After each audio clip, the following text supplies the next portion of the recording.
నాన్న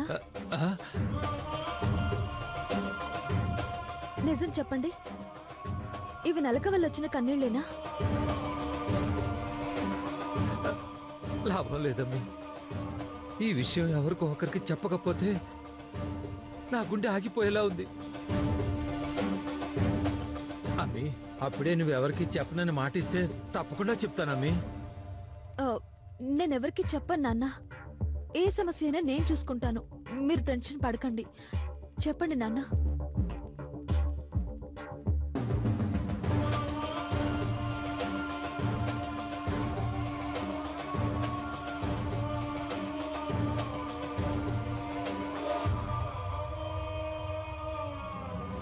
నాకు భయంగా ఉందమ్మీ.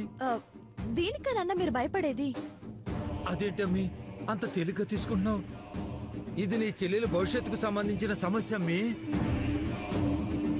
అతను ఎవరో ఏమిటో తెలుసుకోకుండా తొందరపడి సంబంధం ఖాయం చేసుకున్న మాట అయితే నిజమే కదా. మొన్నటికి మొన్న ఆ ఉత్తరం వచ్చింది, ఇప్పుడేమో ఫోన్ వచ్చింది. ఇదంతా చూస్తుంటే నా చేత్తో నేనే ఆ అమాయకురాలు గొంతుకొస్తున్నానేమోనని భయవేస్తోందమ్మీ. నీ భయంలో ఎలాంటి అర్థం లేదు నాన్న. లేదమ్మీ, నాన్న భయాలకి తల్లి అదుపాజ్ఞలకి ఎప్పటికీ అర్థం ఉండే తీరుతుందమ్మీ. నా భయం నీకే అర్థం కావట్లేదమ్మీ. లేదు నాన్న, ఇదంతా ఆ లాయర్ అంటే గిట్టిన వాళ్ళే ప్రచారం చేస్తున్నారు. సొసైటీలో పేరున్న లాయర్ కదా, ఏ తప్పు చేసినా సులభంగా బయటపడిపోతుంది. ఆయనకి మంచి లాయర్ అన్న పేరే తప్ప ఇంకెలాంటి చెడ్డ పేరు లేదు. కానీ ఎవరో పనిమాల ఫోన్ చేసి చెప్పాల్సిన అవసరం ఏంటమ్మీ? అది ఏ ఆటకాయ కుర్రాడో కాదమ్మీ. గొంతు వింటే పెద్ద మనిషిలా ఉన్నాడు. అయ్యుండొచ్చు. ఈయన ఆయన కూతురికి విడాకులు ఇప్పించాడన్న కసితో ఇలా పగ తీర్చుకోవాలని చెప్పుండొచ్చు కదా. నాన్న, నువ్వు అసలు మనసులో ఎలాంటి అనుమానం పెట్టుకోవద్దు నాన్న. నాకు వదిలేయండి, నేను చూసుకుంటాను. అంతేనంటావా అమ్మీ? నిజానికి ఆ అబ్బాయిని చూస్తుంటే నాకు నమ్మాలనిపించట్లేదనుకో. కానీ మీకే కాదు నాన్న, నాకు నమ్మాలనిపించడం లేదు. లేదంటే నేనైనా ఊరుకునేది. అతని కాలర్ పట్టుకుని నిజం కక్కించేదాకా ఊరుకునే రకాన్ని కాదు. సరేనా? మీరు రండి నాన్న, భోంచేద్దాం. నువ్వు వెళ్ళమ్మీ, నేను కళ్ళు తుడుచుకుని వస్తాను. సరే నాన్న, తొందరగా వచ్చేయండి.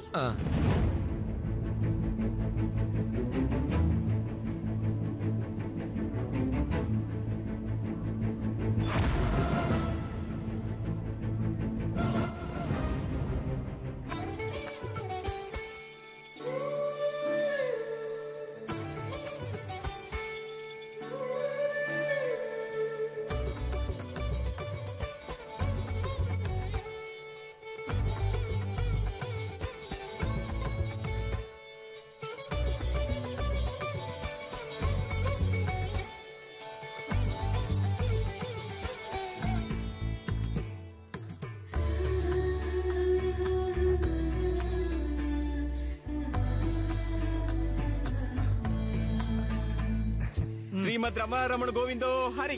కానండి కానండి, శుభకార్యం కదా, ముందు స్వీట్ తో మొదలు పెడదాం. ఆహా, లడ్డు ఎంత కమ్మగా ఉందో, తింటుంటే గాల్లో తేలిపోతున్నట్టుంది. తిను. అమ్మో, ఈ లడ్డులో కూడా ఏదో ఒకటి కలిపే ఉంటుంది. దొంగ ఉంది.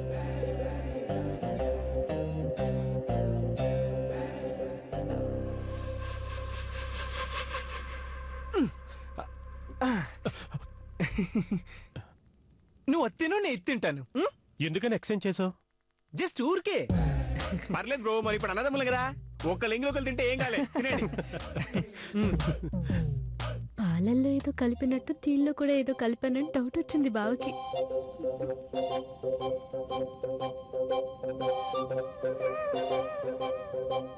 ఆహా, కాజా అమోఘం. ఇందులో ఏం కూరారో గాని తింటుంటే మనసు అంటే ఏదోలా అయిపోతుంది. తినే తినే.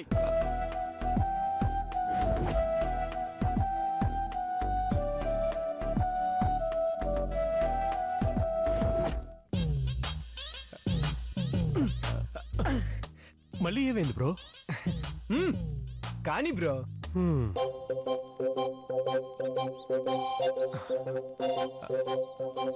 ఒక ఐటెం మారిస్తే ఏం సుఖం, మొత్తం ఆకే మార్చేస్తే పోలే.